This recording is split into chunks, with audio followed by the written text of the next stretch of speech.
Mr. Aldous Huxley, renowned essayist and novelist who, during the spring semester, is residing at the university in his capacity as a Ford Research Professor.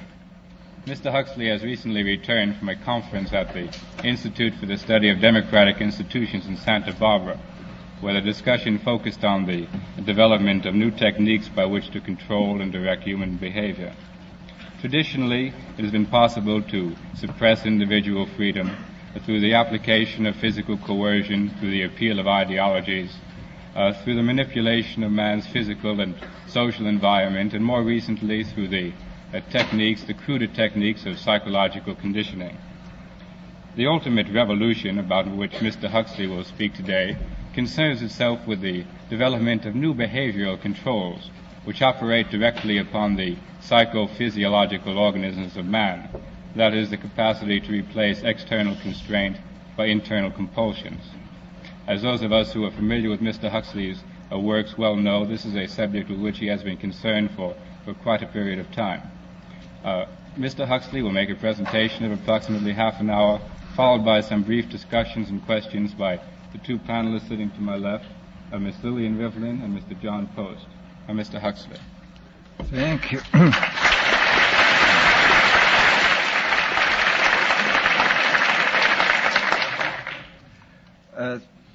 First of all, I'd like to say that the conference at Santa Barbara was not directly concerned with the control of the mind. That was a conference, there have been two of them now at the University of California Medical Center in San Francisco, one this year, which I didn't attend, and one 2 years ago, where there was a considerable discussion on this subject. At Santa Barbara, we were talking about technology in general and the effects it's likely to have on society and the problems related to transplanting of technology into underdeveloped countries. Well, now, in regard to this problem of the ultimate revolution, this has been very well summed up by the moderator. In the past, we can say that all revolutions have essentially aimed at changing the environment in order to change the individual. I mean, there's been the political revolution, the economic revolution, in the time of the Reformation, the religious revolution. All these aimed, as I say, not directly at the human being, but at his surroundings, so that by modifying the surroundings you did achieve, at one remove, an effect upon the human being. Today, we are faced, I think, with the approach of what may be called the ultimate revolution, the final revolution, where a man can act directly on the mind-body of his fellows. Well, needless to say, some kind of direct action on human mind-bodies has been going on since the beginning of time. But this has generally been of a violent nature. The techniques of terrorism have been known from time immemorial, and people have employed them with more or less ingenuity, sometimes with the utmost crudity, sometimes with a good deal of skill acquired by a process of trial and error, finding out what the best ways of using torture, imprisonment, constraints of various kinds. But as I think it was Metternich said many years ago, you can do everything with bayonets except sit on them.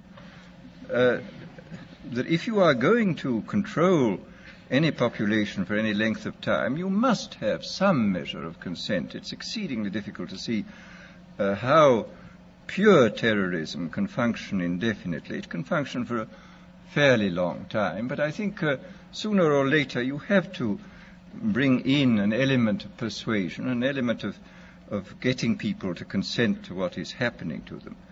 Well, it seems to me that the nature of the ultimate revolution with which we are now faced is precisely this, that we are in process of developing a whole series of techniques which will enable the controlling oligarchy, who have always existed and presumably always will exist, to get people actually to love their servitude. This is seems to me the ultimate in malevolent revolution, shall we say.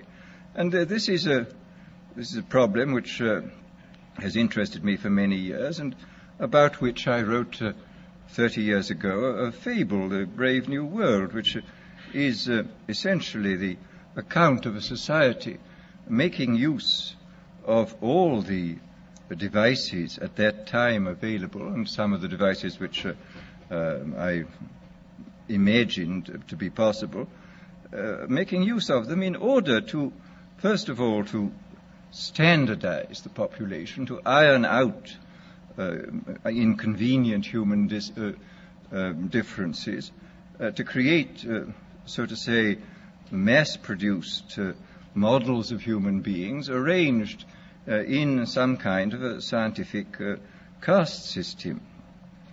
And since then I have continued to be extremely interested in this problem, and I have noticed with increasing dismay that a number of the predictions which were purely fantastic when I made them 30 years ago have come true or seem in process of coming true, that a number of techniques about which I talked seem to be here already, and that there seems to be a general movement in the direction of this kind of ultimate revolution, this method of control by which people can be made to enjoy a state of affairs which, by any decent standard, they ought not to enjoy.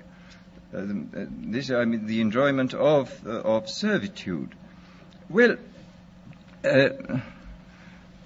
this process, as I say, has gone on for over the years, and I become more and more interested in what is happening.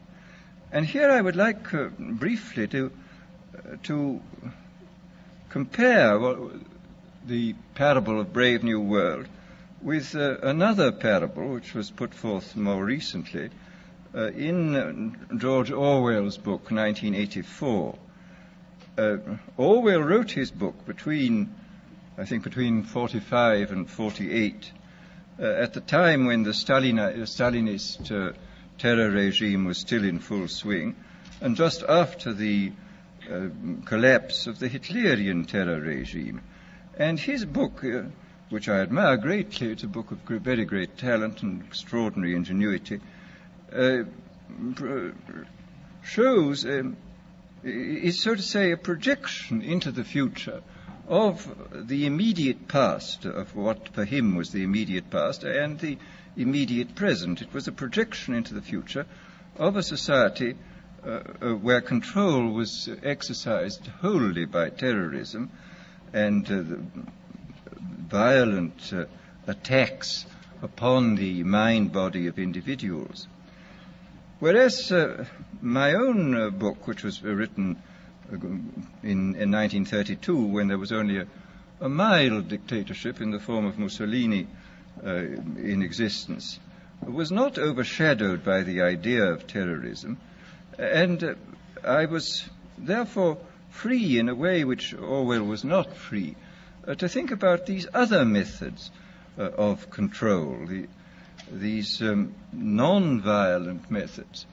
And I'm inclined to think that the scientific dictatorships of the future, and I think there are going to be scientific dictatorships in many parts of the world, will be probably a good deal nearer to the Brave New World pattern than to the 1984 pattern. They will be a good deal nearer, not because of any humanitarian qualms in the scientific dictators, but simply because the Brave New World pattern is probably a good deal more efficient than the other.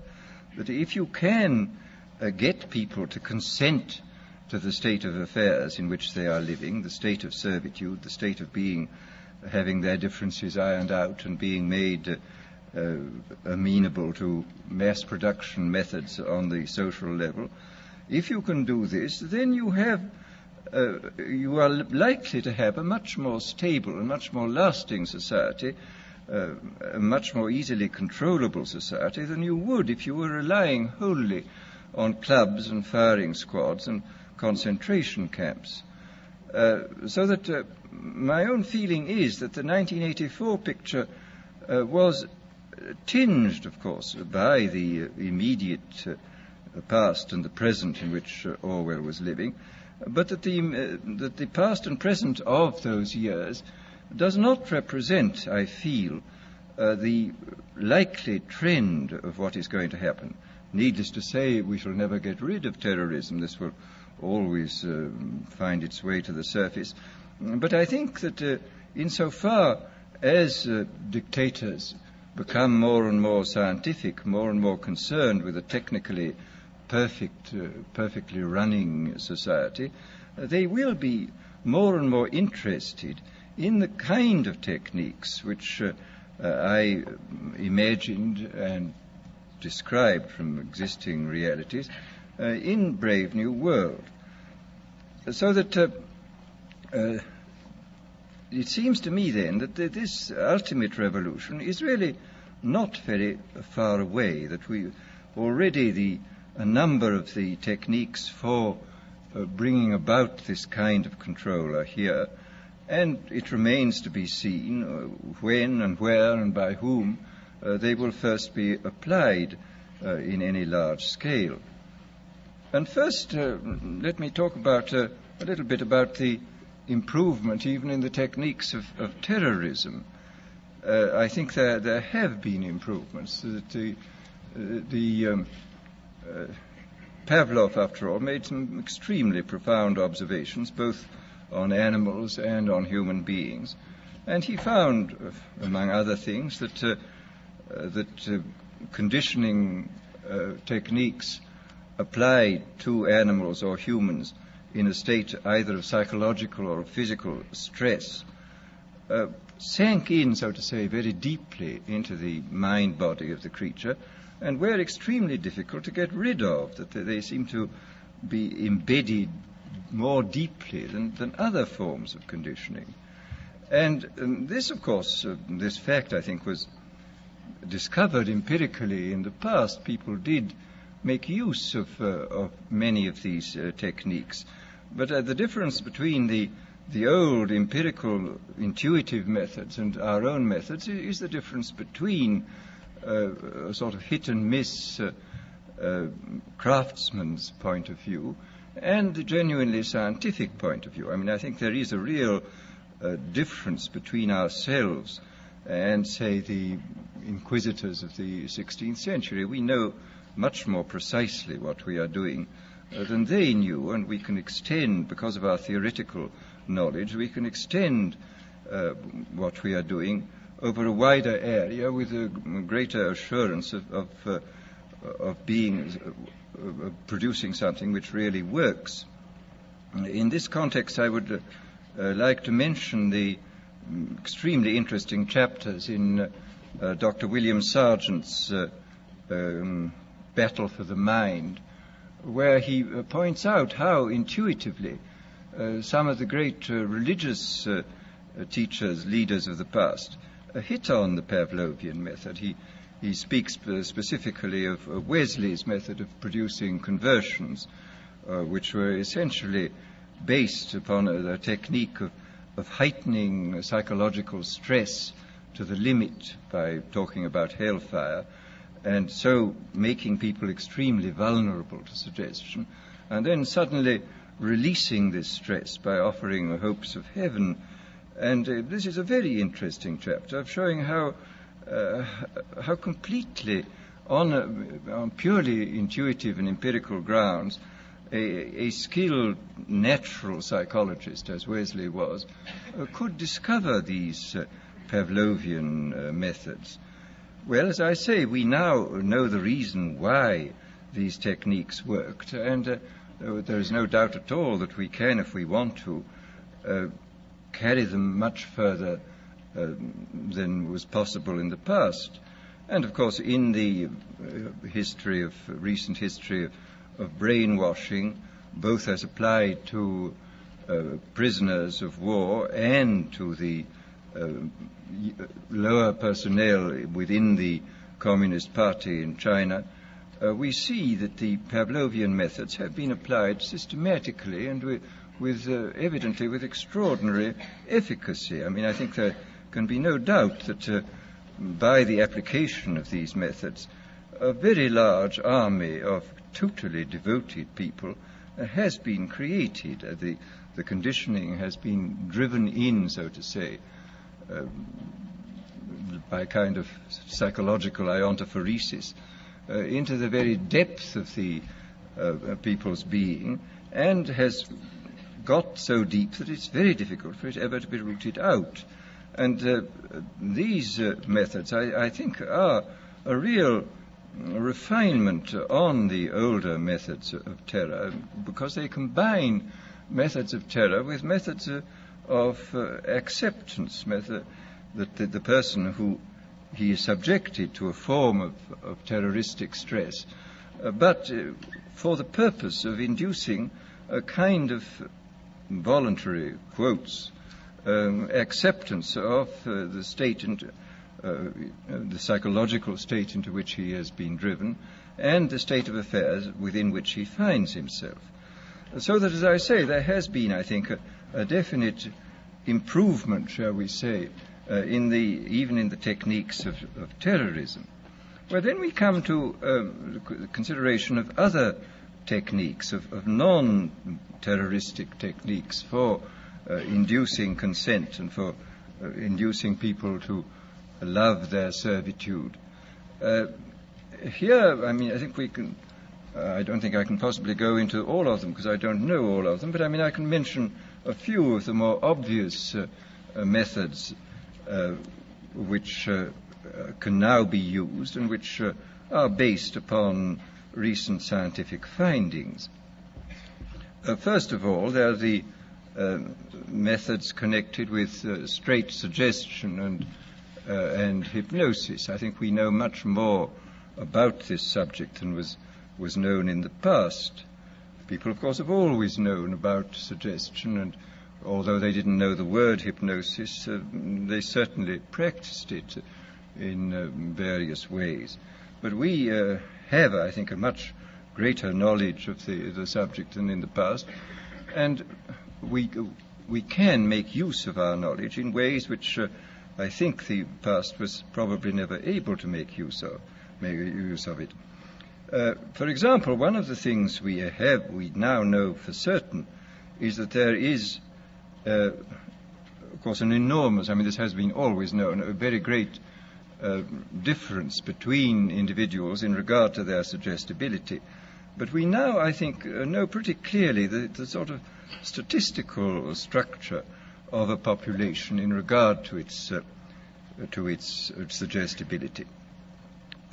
It's very interesting when you look at the findings in different fields. I mean, in the field of hypnosis, in the field of administering placebos, for example, in the field of general suggestion in states of drowsiness or of light sleep, you will find the same sorts of orders of magnitude continually cropping up.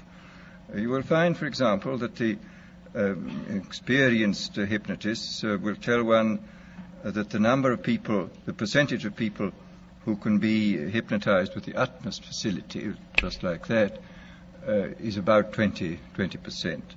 That about a corresponding number at the other end of the scale are very, very difficult or almost impossible to hypnotize, and that in between there lies a large mass of people who can, with more or less difficulty, be hypnotized, that they can gradually be, if you work hard enough at it, be got into the hypnotic state. And in the same way, the same sort of figures crop up again, for example, in relation to the administration of placebos. A big experiment was carried out 3 or 4 years ago in the General Hospital in Boston on post-operative cases where several hundred men and women suffering comparable kinds of pain after serious operations were given injections whenever they asked for them, whenever the pain got bad, and the injections 50% of the time were of morphia and 50% of the time were of distilled water. And about 20% of those who went through the experiment, about 20% of them got just as much relief from the distilled water as from the morphia.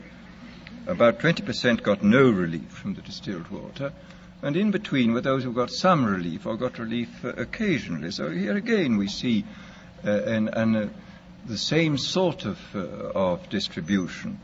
And similarly with regard to what in Brave New World I call hypnopedia, which is the sleep teaching, I was talking not long ago to a man who manufactures records which people can listen to during the light part of sleep. I mean, these are records for getting rich, for sexual satisfaction, for confidence in salesmanship, and so on. And he said it's very interesting that these records are sold on a money-back basis, and he says that there is regularly between 15 and 20% of people who write indignantly saying the records don't work at all, and he sends the money back at once. On the other hand, there are somewhat over 20% who write enthusiastically, saying they're now much richer, their sexual life is much better, etc., etc. And these, of course, are the dream clients, and they buy more of these records. And then in between are those who complain they're not getting much results, and they have to have letters written to them saying, well, go persist, my dear, go on, and you will get there. And they generally do get results in the long run. Well, as I say, this on the basis of this, I think we see quite clearly that the human populations can be categorized according to their suggestibility fairly clearly. I suspect very strongly that this 20% is the same in all these cases. And I suspect also that it would not be at all difficult to recognize in very early childhood who were those who were extremely suggestible, who were those who were extremely unsuggestible, and who were those who occupied the intermediate space. Quite clearly, if everybody were extremely unsuggestible, organized society would be quite impossible. And if everybody were extremely suggestible, then dictatorship would be absolutely inevitable. I mean, it's very fortunate we have people who are moderately suggestible in the majority, and who therefore preserve us from dictatorship, but do permit organized society to be formed. But once given the fact that there are these 20% of highly suggestible people, it becomes quite clear that this is a matter of enormous political importance. For example, any demagogue who is able to get hold of a large number of these 20% of suggestible people and to organize them is really in a position to overthrow any government in any country. And I mean, I think this, after all, we've had the most incredible example in recent years of what can be done by efficient methods of suggestion and persuasion in the form of Hitler. Anybody who's read, for example, Bullock's Life of Hitler comes forth from this with a sort of horrified admiration for this infernal genius who really understood human weaknesses, I think, almost better than anybody, and who exploited them with all the resources then available. I mean, he knew everything. I mean, for example, he knew intuitively this Pavlovian truth that conditioning installed in a state of stress or fatigue it goes much deeper than conditioning installed at other times.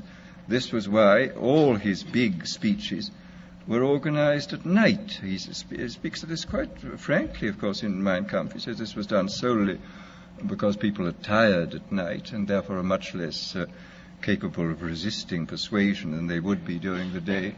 And we see in all his techniques, he was using he had discovered intuitively and by trial and error a great many of the weaknesses which we now know about in a sort of scientific way, I think much more clearly than he did. But the fact remains that this differential suggestibility, this susceptibility to hypnosis, I do think is something which has to be considered very carefully in relation to any kind of thought about democratic government. I mean, if there are 20% of the people who can really be suggested into believing almost anything, as evidently they can be, then we have to take extremely careful steps to prevent the rise of demagogues who will drive them on into extreme positions and then organize them into very, very dangerous armies, private armies, which may overthrow the government. Well, this, as I say, is in this field of pure persuasion. I think we do know much more than we did in the past, and obviously we now have mechanisms for multiplying the demagogue's voice and image in a quite hallucinatory way. I mean, the television and the radio. Hitler was making enormous use of the radio. He could speak to millions of people simultaneously. I mean, this alone, of course, creates an enormous gulf between the modern and the ancient demagogue. The ancient demagogue could only appeal to as many people as his voice could reach by the yelling at his utmost, but the modern demagogue can touch literally millions at a time, and of course with the multiplication of his image, he can produce this kind of hallucinatory effect, which is of enormous hypnotic and suggestive importance. But then there are various other methods which one can think of, which have, thank heaven, as yet not been used, but which obviously could be used. There is, for example, the pharmacological method. This was one of the things I talked about in Brave New World. I invented a hypothetical drug called Soma, which of course could not exist as it stood there because it was simultaneously a stimulant, a narcotic, and a hallucinogen, which seems unlikely in one substance. But the point is that if you applied several different substances, you could get almost all these results even now. And the really interesting thing about the new chemical substances, the new mind-changing drugs, is this, that whereas, if you look back into history, it's clear that man has always had a hankering after mind-changing chemicals. He has always desired to take holidays from himself. But and this is the most extraordinary fact of all, is that every naturally occurring stimulant, narcotic, sedative, or hallucinogen was discovered before the dawn of history. I don't think there is one single one of these naturally occurring ones which modern science has discovered. Modern science, of course, has discovered better ways of extracting the active principles from these drugs, and, of course, has discovered numerous ways of synthesizing new substances of extreme power. But the actual discovery of these naturally occurring things was made by primitive men, goodness knows how many centuries ago. There is, for example, underneath the lake dwellings, the early Neolithic lake dwellings which have been dug up in Switzerland, we find poppy heads, which looks as though people were already using this most ancient and powerful and most dangerous of narcotics, even in the days before the rise of agriculture, so that man was apparently a dope addict before he was a farmer, which is a very, very curious comment on human nature. But the difference, as I say, between the ancient mind changers, the traditional mind changers, and these new substances is that they were extremely harmful, and the new ones are not. I mean, even the permissible mind changer, alcohol, is not entirely harmless, as people may have noticed, and the other ones, the non-permissible ones, such as opium and cocaine, opium and all its derivatives, are very harmful indeed.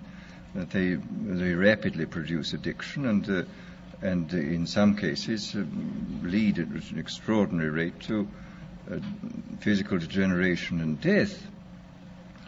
Whereas these new substances, this is really very extraordinary, that a number of these new mind-changing substances can produce enormous revolutions within the mental side of our being, and yet do almost nothing to the physiological side. I mean, you can have an enormous revolution, for example, with LSD-25 or with the newly synthesized drug psilocybin, which is the active principle of the Mexican sacred mushroom. You can have this enormous mental revolution with no more physiological revolution than you would get from drinking 2 cocktails. And this is really a most extraordinary fact. And it is, of course, true that pharmacologists are producing a great many wonder drugs where the cure is almost worse than the disease.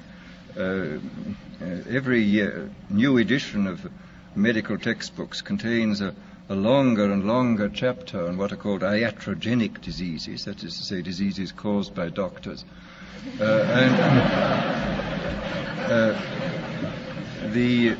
And this is quite true, that many of the wonder drugs are extremely dangerous. I mean, they can produce extraordinary effects, and in critical conditions they should certainly be used, but they should be used with the utmost caution. But there is evidently a whole class of drugs affecting the central nervous system which can produce enormous changes in sedation, in euphoria, in energizing the whole mental process, without doing any perceptible harm to the body. And in this sense, this represents, it seems to me, the most extraordinary revolution, that it in the hands of a dictator, these substances of one kind or another could be used in the most with complete, first of all, with complete harmlessness, and the result would be that I mean, you can imagine a euphoric which would make people thoroughly happy even in the most abominable circumstances. I mean, these things are possible. I mean, this is the extraordinary thing. I mean, after all, this has even been true with the crude oil drugs. I mean, as Haussmann years ago remarked apropos of Milton's Paradise Lost, he says, and beer does more than Milton can to justify God's ways to man.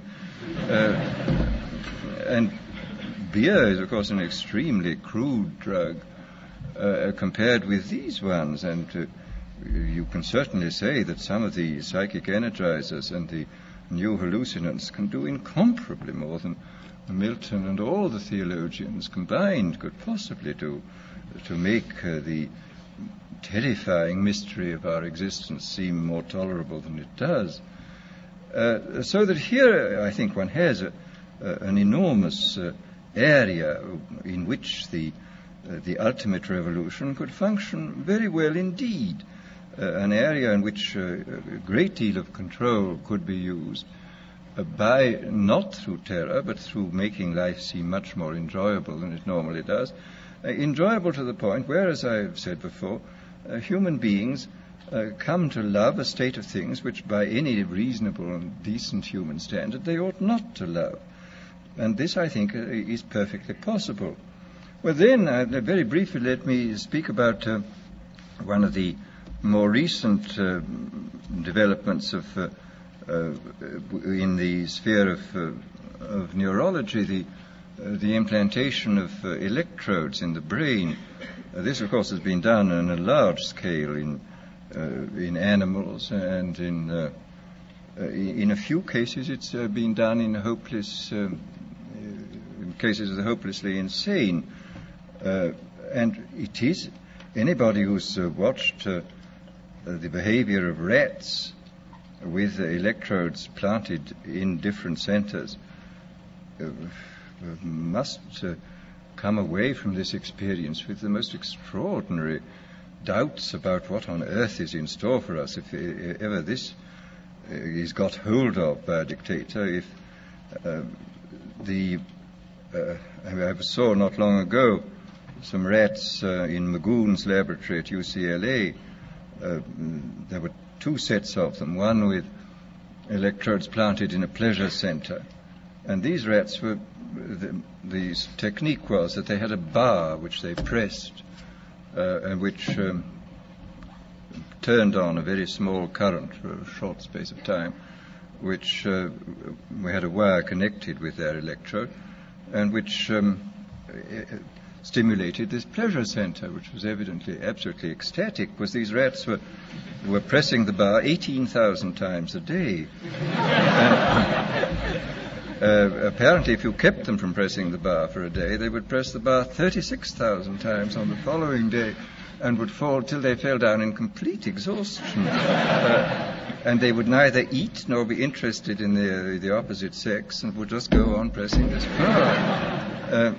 Then the most extraordinary rats were those where the electrode was planted halfway between a pleasure and a pain center, and where evidently the result was a kind of mixture of the most wonderful ecstasy in being on the rack at the same time. And you would see the rat sort of looking at its bar and sort of saying, to be or not to be, that is the question. And finally would approach and do it, and then it would go back with this awful, if one can humanize or anthropomorphize, he was feeling something terribly mixed. And he would wait for quite a long time before pressing the bar again, but he would always press it again. This was the extraordinary thing. And I notice in this most recent issue of Scientific American, there's a very interesting article on electrodes in the brains of chickens, where the technique is very ingenious. You sink into their brains a little socket with a screw on it, and the electrode then can be screwed deeper and deeper into the brain stem, and you can test at any moment, according to the depth, which goes in fractions of a millimeter, of what you're stimulating. And these creatures are not merely stimulated by wire. They're fitted with a miniaturized radio receiver weighing less than an ounce, which is attached to them, so that they can be communicated with at a distance. They can run about in the barnyard, and you can press the button, and this particular area of the brain to which the electrode's been screwed down to will be stimulated, and you will get these fantastic phenomena that a sleepy chicken will suddenly get up and rush about, or an active chicken will suddenly sit down and go to sleep, or a hen will suddenly start sitting as though it were hatching out an egg, or a rooster will start fighting, or will suddenly go into a state of extreme depression. The whole picture of the absolute control of the drives is terrifying. And in the few cases in which this has been done with very sick human beings, the effects are evidently very remarkable too.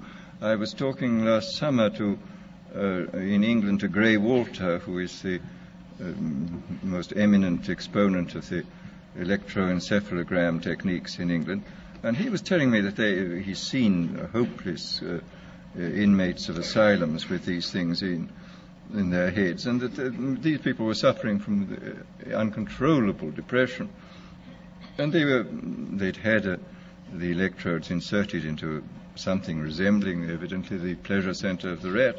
Anyhow, when they felt too bad, they just pressed a button on the battery in their pocket.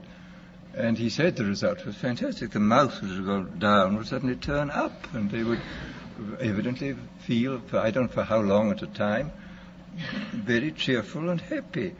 So that here again one sees the most extraordinary, revolutionary techniques which are now available to us.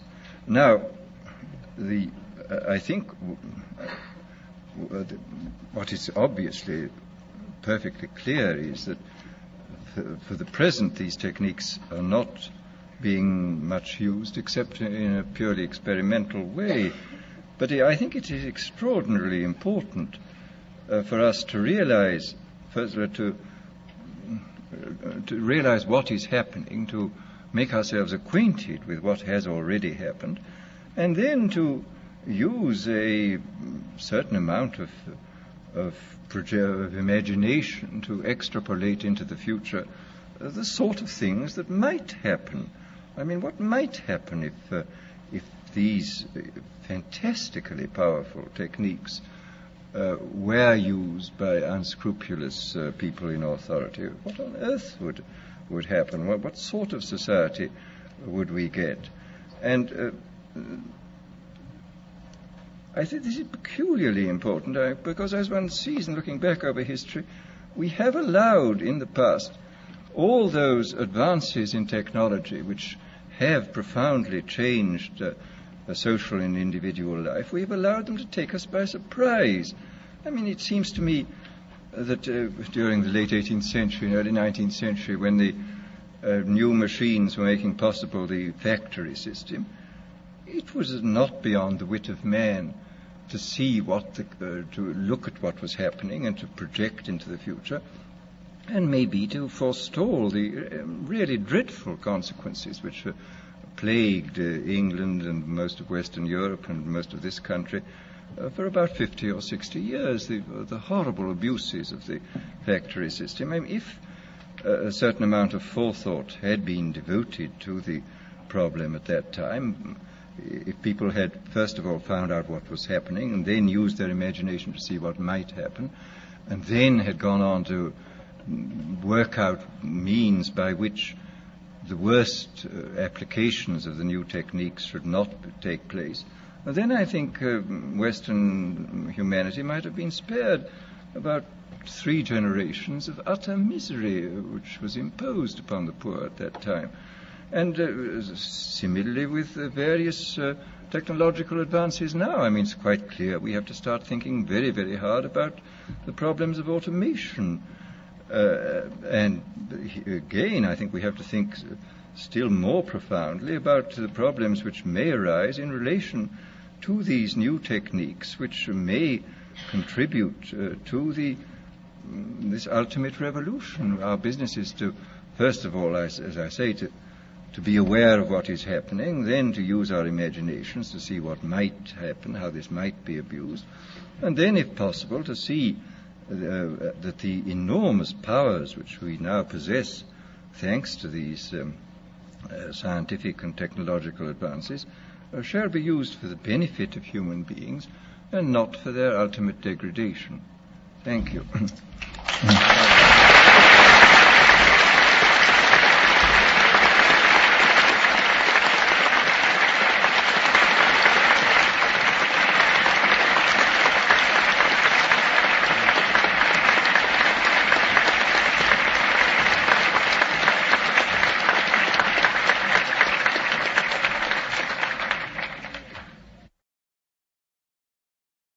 We do have a few moments. I'm very sorry I've talked much too long. It's quite all right.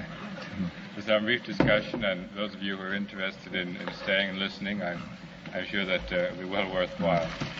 John, Mr. Post, would you like to question? I'm afraid my question shows a certain optimism which may not be justified. In a way, your quote from Haussmann that malt does more than Milton can to justify God's ways to man indicates that my remarks may show that I'm looking into the pewter pot to see the world as the world is not. At any rate, I'm a bit worried about your picture, or the picture you paint, that the future may contain a number of monolithic scientific dictatorships, and that there may be a groundswell in this direction, a groundswell caused by human tendency to seek pleasure where it can be found. But I'm struck by the fact that movements of that sort are always far more complex than any of our attempts at characterizing them. And I think that perhaps in this complexity lies a ray of hope, that the future may not contain such monolithic scientific dictatorships, and that the developments which we can expect in light of the various technological achievements you mentioned may not lead in the direction of scientific dictatorships in the way you indicate. That this may depend to a great extent upon the nature or the characteristics of the nations in which these results are first introduced. In other words, my question really is, when you project into the future and you say that the chances are very great of dictatorships of this kind occurring, could you qualify a bit more what the chances are? Well, I say I don't think the chances are very great. I think they are there. And I would think that one of the reasons why we may get more dictatorships than we like lies in quite a different field. I mean, with large parts of the world increasing at 3% per annum in the population, goodness knows what is going to happen. I mean, for example, I was in India last autumn, and of course this is unutterably depressing, the enormous poverty, and the depression grew a great deal with the announcement just when we were there that the United Nations had come to the conclusion that its earlier estimates of the increase of the Indian population were very much too low. The estimates had been in the neighborhood of 1.7% per annum, which is about the same as the United States, which had to be corrected up to 2.2 or 2.3, which I think doubles the population in about 32 years. And, of course, there are large parts of the world where the increase is fully 3%, and in certain parts of the world even 4%. I mean, 3% doubles the population in 24 years, and 4%, I forget, in about 16, I think. But it seems to me that the danger in regard to dictatorship arises as the population presses more heavily upon resources, and as the rising tide of expectation, which certainly exists in these underdeveloped countries, is frustrated, as undoubtedly it is going to be, because it is almost impossible to make any development which shall catch up with, much less go faster than the population increase. So we may get a great deal of social unrest, and of course social unrest leads first to chaos and then to dictatorship. I mean, I think that the prospect of some kind of dictatorship, either military or communistic, I think in most cases more likely military, it seems to me very great within the next 15 to 20 years. And whether some of these dictatorships may make use of these modern methods remains to be seen. But I think that, unhappily, the prospects for dictatorships in large areas of the world seem to me very great at the moment. I think that there is a considerable likelihood of this thing happening. The implication seems to be that we ought to be apprehensive that these techniques fall into the hands of dictatorships, demagogues, etc. But I could easily envisage a situation where Western democracies could use these methods, such as electrodes attached to the brain of the SAC, in order to avoid accidental war. This could be put in very moral terms.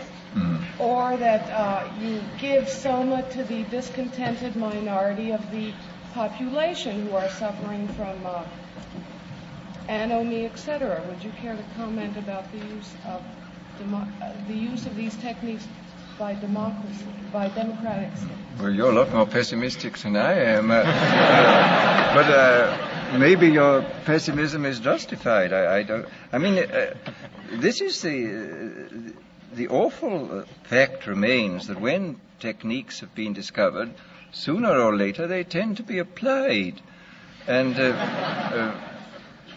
in these techniques, where the object of application is the human being, you're obviously up against the most dangerous situation. And what will be the temptation for those in power? I mean, after all, we pray regularly not to be led into temptation, and this is a very profound and important prayer. I mean, experience sadly shows that if we are tempted long enough and strongly enough, we almost invariably succumb, and that the whole process of setting up a decent society is essentially setting up a society in which temptations to abuse power and shall be reduced to a minimum.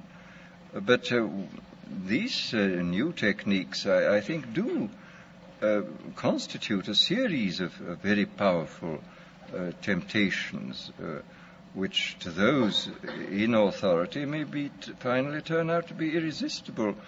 I hope not, but I think what you say is something which we have to think about. I mean, that this might be applied with justification, as you say, in the highest patriotic and moral terms, even in democratic societies. I trust not, but one never knows, particularly under conditions of extreme military stress. It would appear, sir, that the type of dictatorship which you have outlined for us here today and more detail in the Brave New World would tend to be self-perpetuating unless there's a rise such a sharp social crisis as to disrupt the pattern of authority and break the hold which is being passed on from one generation to the other in these terms. But it would appear that the type of social crisis involved in large-scale warfare, whether it be nuclear warfare or otherwise, or the type of crisis involved in widespread famine, etc., would tend to disrupt this pattern of dictatorship. Therefore, would you say that it's necessary to have a high degree of social stability in terms of economic conditions, in terms of world peace, before a dictatorship of the sort you have described for us would be able to really imprint itself upon a population? This, I think, is very important. I mean, I think it's obvious that such a dictatorship, if it were going to survive, would have to guarantee the adequate food supplies. I mean, I think, and whether it could in fact do this while the kind of international tensions, whether we can expect a long-lasting dictatorship within the context of nationalism, I don't know. I don't think so. I think we can expect dictatorships to arise, but not long-lasting ones. I mean, I think that even the best organized dictatorship within the context of nationalism is likely, as you say, to lead to break itself down, because one side of the paranoid state of mind will lead it into conflict, and which will, of course, destroy it, finally destroy it. I mean, this is a very important point. And then, of course, another point which was made by Sir Charles Darwin in his book *The Next Million Years*, which I think was one which, in different terms, I envisaged in Brave New World. I mean, he points out that the human species is still a wild species. It has never been domesticated. I mean, a domesticated species is one which has been tamed by another species. Well, until we get an invasion from Mars, we shall not be tamed by another species. All we can do is to try to tame ourselves, that an oligarchy tries to tame ourselves. But the oligarchy still remains wild. I mean, however much it succeeded in domesticating the rest of the race, it must remain wild. And this was the part of the fable, the dramatic part of the fable of Brave New World, is that the people in the upper hierarchy, who were not ruthlessly conditioned, could break down. And I mean, this Charles Darwin insists that because man is wild, he can never expect to domesticate himself, because the people on top will always be undomesticated and will sooner or later always run wild. Well, I think there's a good deal to be said for this this point of view in regard to the permanence of any dictatorship. Yes, I have a question. I'm worried about a relationship that seems to exist between cost, consent, and control. If a government wants to control its people, of course its job will be easier if they are more willing to consent, and the job will be correspondingly more costly if the corresponding consent isn't there. Could you make a few remarks about the economic feasibility of introducing biological controls of the sort you talk about? I don't know. I mean, wouldn't it, I would have thought in some ways it would be cheaper than maintaining very large security forces and concentration camps and so on. I mean, just as in asylums, chemical control is a great deal simpler and cheaper than physical control. I mean, the bad old days of straight jackets and manacles and so on required quite a lot of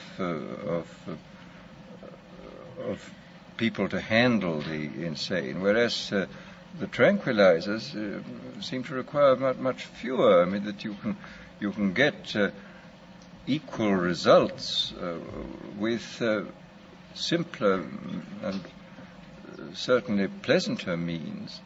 I have no idea about the actual cost situation, but it seems to me that it might actually be cheaper. I don't know. Well, I see that some of you are leaving for your 4 o'clock classes, and I will give you an opportunity to leave now. If Mr. Huxley would be willing, we might be able to entertain some questions from the floor for a few moments. Would you say? Certainly, yes. Will those of you who are obliged to leave now, please return? I apologize for having gone on so long. No, that's fine. I'm sure I much prefer to hear you discuss these questions, whatever we might be able to throw up. I hope you're not finding it as uncomfortably warm in here. Well, it's getting a little warm, isn't it? There seems to be a completely windowless hall, isn't it? It's part of the conditioning process, I'm sure.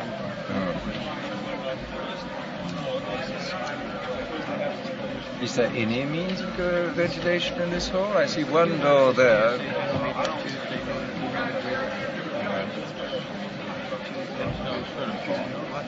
But the next Tuesday at 2. Next Tuesday. I think there is some ventilation. Ventilation never seems to be able to reach the demand.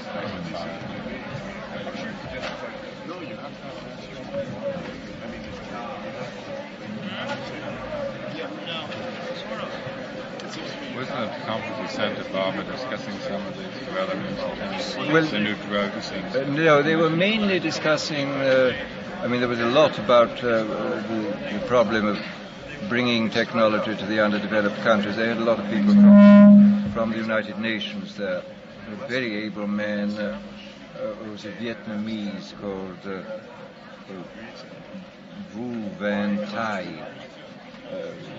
Charming man. He was spoke English with a strong French accent because he'd learned his economics in Paris, and he was very interesting. I mean, he said, I'm speaking to you like a rat with electrodes in my brain because I speak from the inside. I'm not one of the experimenters on the outside. So, and he was very interesting about it. I mean, about the difficulty that when you do introduce, say, one area of highly evolved technique into one of these backward countries, you create an enormous gap between the people who run this thing and profit by it and the mass of the population.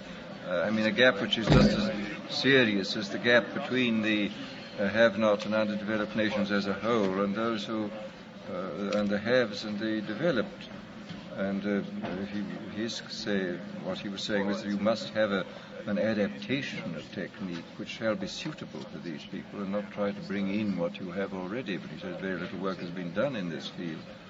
And there were a number of, there were several very able people. Richard Calder at the University of Edinburgh was there, and Arthur Goldschmidt, who is the director of the special services in the United Nations. And we had some extremely good talks. Bring that up shortly. Well, I have one question here, which is, well, this is essentially the question which Mr. Huxley addressed himself to in his last statement, is that how will control over the techniques been transmitted from one group to another? Apparently referring to how to the control of the techniques be transmitted from one elite, one generational elite to another. Would you wish to comment further on this question? I know you did speak to it just before. Well, I don't think so. I mean, I do think there will clearly be a difficulty. I mean, there is always a difficulty in transferring power. I mean, well, after all, hence the constitutions, written constitutions such as in the United States, or a hereditary monarchy, in which you got de facto power being de jure, and the possibility of passing power on without much hitch from one generation to another.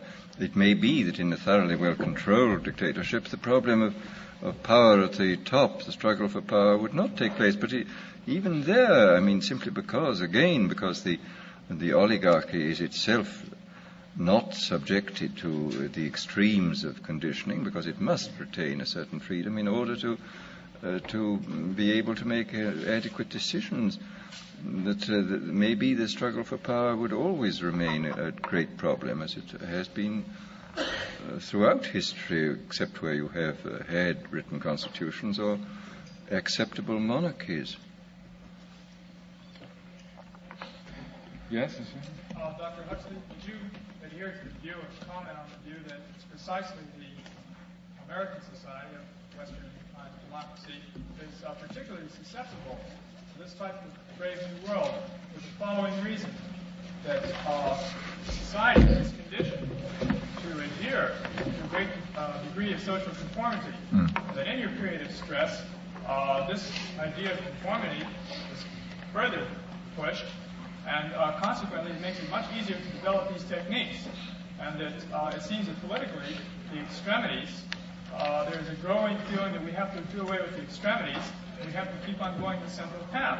And this would seem to me to make this much easier for a type of dictatorship, as you said, to slowly, using the mass media that we're developing, mold the population, plus the factor that in some of the other type societies, you have less inhibition about the brutal struggle for power within the top hierarchy, whereas here there would be some type of a inhibition due to the so-called legal process that has developed, which would keep men from then violently attacking the leaders.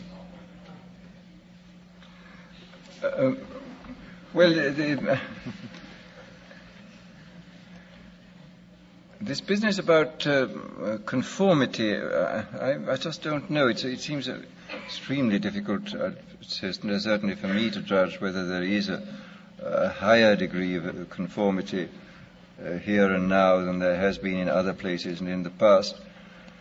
I mean, I would have thought the tendency towards conformity was to some extent offset by the enormous differentiation of function in modern society. I mean that nothing could be less homogeneous in function than a complex modern society. I mean, people are doing extraordinarily different things, and although there may be a pressure to conformity in the suburbs, so to speak, or at home, there does seem a considerable pressure to non-conformity or to differentiation in the functional life of people. I mean, I have no idea to what extent one offsets the other, and whether the conforming drive is stronger than the drive towards differentiation. I just don't know what the answer to this. I mean, I read about the high degree of conformity, and of course one does see that certainly as compared with the 19th century, this society does seem to be more conformist. I mean, if one reads the history of the utopian colonies which were set up during the 19th century, this is really extravagant. I mean, that it's inconceivable to think of anything like the Oneida community or Brook Farm even being set up today. I mean, that this would be so outrageous that it would be impossible to imagine. And yet, in these Victorian days, there was this freedom to make experiments, social experiments of the wildest character. Again, exactly what this means and exactly what the significance is for us and for the future, I don't really know. I just feel so incapable of really understanding the unutterably odd facts of real life. I mean, I think one very often just has to accept them. There they are, and what really they mean, I don't know.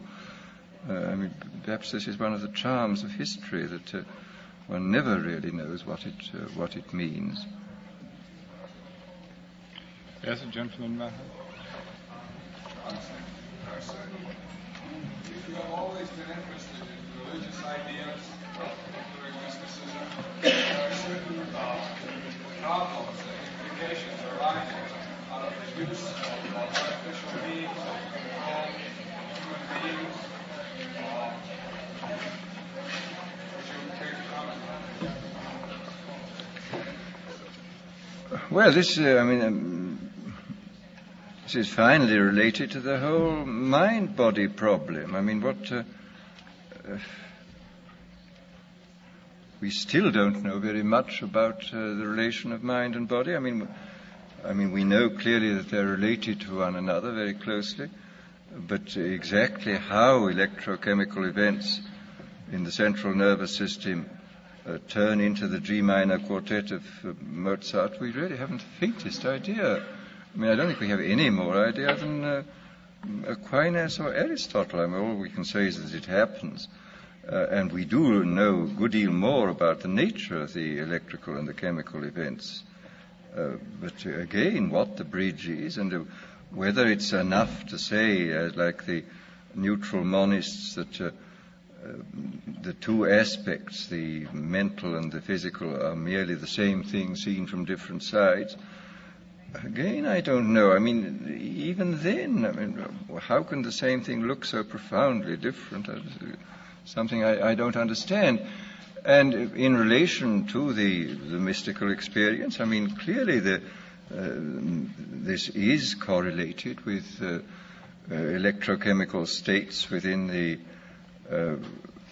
central nervous system, and I would be all for studying these states. I mean, I think it's exceedingly important that we should know about it. I mean, I can imagine a whole branch of science which would be called neurotheology or myco-mysticism. I mean, this sounds funny, but nevertheless, we have to be able to speak in the same kind of language about the two aspects of any of these experiences, the neurological and the subjective. And then I suppose, on the philosophical level, we have to make the decision which William James posed for us. I mean, he says perfectly obvious that mind is a function of the nervous system, but is it a productive function or is it a transmissive function? I mean, it does, as Cabanis said at the beginning of the 19th century, does the brain secrete thought as the liver secretes bile? Or is it some kind of valve, as James himself, I think, thought, and as certainly as Bergson thought, through which a pre-existent mental element finds access into the human being? I mean, Bergson's view was that, of course, it was a kind of reducing valve which permitted only those aspects of universal consciousness which were useful to our survival as animals on the surface of the planet and as social creatures within a society to come through. Well, I don't know. As James says, that the both points of view are quite difficult from a philosophical point of view to justify, but the transmissive view is no more difficult than the productive view, and perhaps he's right. I think my own view is that, on the whole, that he and Bergson were nearer the truth than the Cabanists, but I don't know. This gentleman in the white shirt there. Dr. Huxley, would you care to comment on Sir Julian Huxley's views on artificial insemination donation?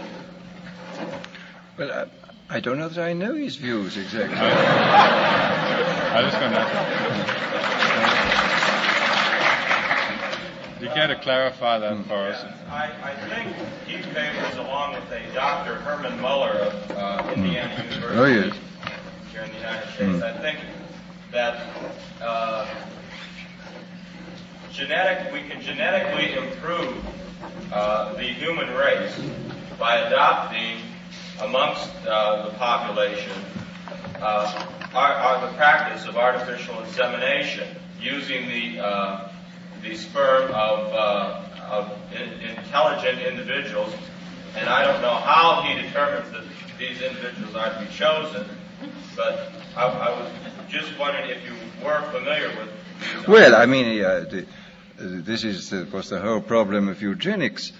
I mean, if one knew how to apply eugenic principles, I think unquestionably one could improve the average quality of the human race. And I mean, there is some evidence, as Bert pointed out a long time ago, and as Medower has pointed out more recently, that there is some evidence that there is a slight decline of average IQ, and that this certainly could be remedied. But of course, as you say, the problem is to choose who. I mean, I can perfectly imagine that if the Cold War goes on for a very long time, that side which first starts artificial insemination for the production of people with greater talent in the physical sciences will win. And I read a paper the other day by, I forget who, a biologist at the University of California at Santa Barbara. It was an amusing paper, but I mean, it had quite interesting and serious aspects to it on sort of the hypothetical Cold War action on the part of the dictatorial powers who were able to make use of eugenics in ways which would not, as this author whose name I cannot now remember, in ways which were not necessarily very tyrannical, because after all, the woman would be allowed to marry whomever she liked, but provided she had children by selected fathers outside the relationship, so that, I mean, there would be the actual personal relationships between husband and wife would not be modified seriously. But I mean, this, as I say, was a fantasy, but it looked like a fantasy which could quite likely come true, and could, as the geneticists I think are all agreed, could certainly lead to considerable results. Of course, for eugenics to take place in a rapid way, you would have to be able to control not merely the male genetic factors, but the female, which is, of course, much more difficult, but not impossible, I imagine. I have one written question here I'd like to read out to us. The population explosion is a grave danger to mankind, yet the right to bear children is a right of free will. The only apparent way to stem this explosion is by some large-scale kind of conditioning or external coercion. Yet this is also a grave danger. Is there any way out of this dilemma? Well, the way out of the dilemma surely has been pointed out in most countries of the West, where people voluntarily have limited the size of their families. I mean, this has happened without any coercion, unless you call the desire to have a good economic life and to bring up your children well a coercion. But I mean, this has in fact occurred. And I mean, in this country, after having reached a low during the Depression, the birth rate happens to have gone up. But I mean, the point is that the control of the size of families is now completely voluntary here. I mean, or more or less completely voluntary, and which makes it profoundly different from the people in the underdeveloped societies who are still going on producing 10 children because the habit persists that in order for 3 children to survive, you have to produce 10. But now if you produce 10 children, 7 survive because of elementary public health precautions which have been brought in. Hence, of course, the enormous sudden increase, the death rate, which used to be in the upper 30s, as was the birth rate, has now fallen in many of these countries to 15 and 12 and even 10. So naturally there's an enormous increase.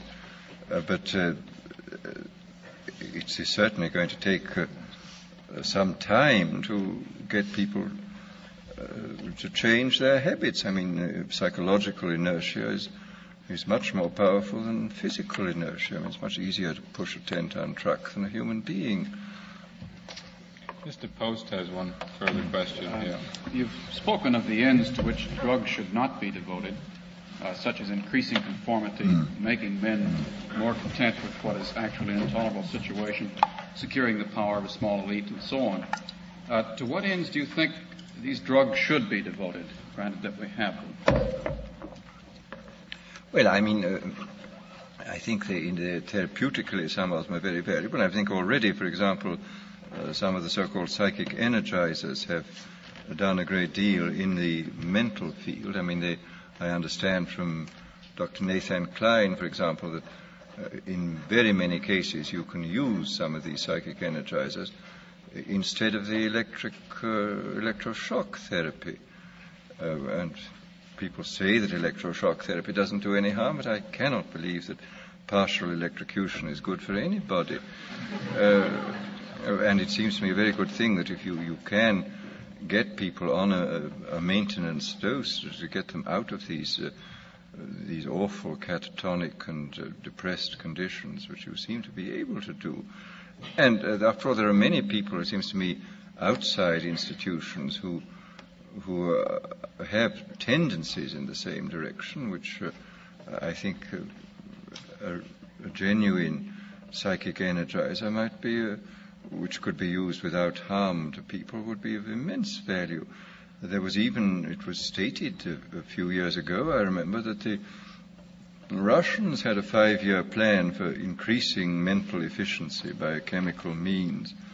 I don't know whether this has gone on and what they've discovered, but I would think it's probably on the cards that you could increase the span of attention, the amount of time you could concentrate on things, the power of observation and so on, by chemical as well as by educational means. I mean, I think that there are a number of probably quite good things you could do. And then, again, in the case of these very strange substances like psilocybin and lysergic acid, I think there's a great deal to be said for doing what William James talked about, for getting people to realize that their ordinary sort of common sense view of the world is not the only view, that the universe they inhabit is not the only possible universe, and that there are other very strange universes which some people spontaneously inhabit. I mean, a man like William Blake obviously inhabits an extremely different universe from that which most people inhabit. And I think it's probably very wholesome for people to be permitted to realize this fact, to perceive that the world of the mind is immensely large, and that there are these very strange and extraordinary areas in them, and there are plenty of cases in the literature where these kind of experiences have produced a kind of conversion.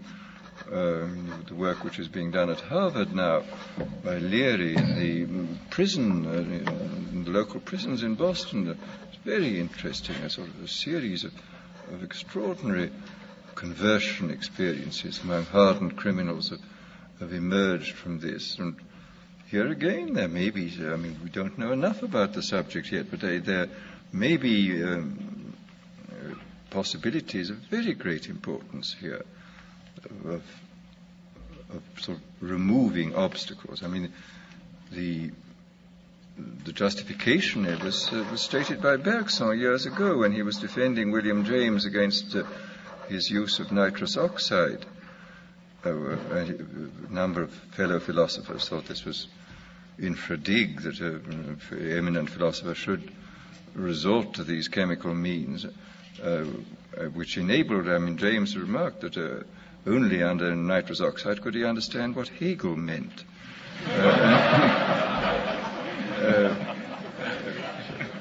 Bergson said that it must be realized that the experiences which Mr. James describes are not caused by the gas. The gas is merely the occasion. The gas removes certain obstacles which might have been removed equally well by psychological or psychophysical means, the so-called spiritual exercises of the various religions, but can also be removed by these chemical means, and that if you can do so without doing harm to yourself, so much the better. And incidentally, it's one of the great tragedies, I think, in psychological research that James, I think in about 1905, made an experiment with peyote. And as he had a rather weak stomach, all that he got was violent vomiting. He said, "I'm afraid I must take the visions for granted. I got only the nausea." And it's an awful pity. If he'd had a stronger stomach, we should have had this research beginning 50 years ago. But his weak stomach prevented this, and we've had to wait till much later to get this thing really going. Well, before we close the program, Mr. Delaney, Graduate Student Association, asked me to announce that there'll be a meeting of the Graduate Student Association next Tuesday at noon. Now, I want to express our appreciation to Mr. Huxley on behalf of all of those who are fearful lest our augmented knowledge restrict our understanding. Thank you very much.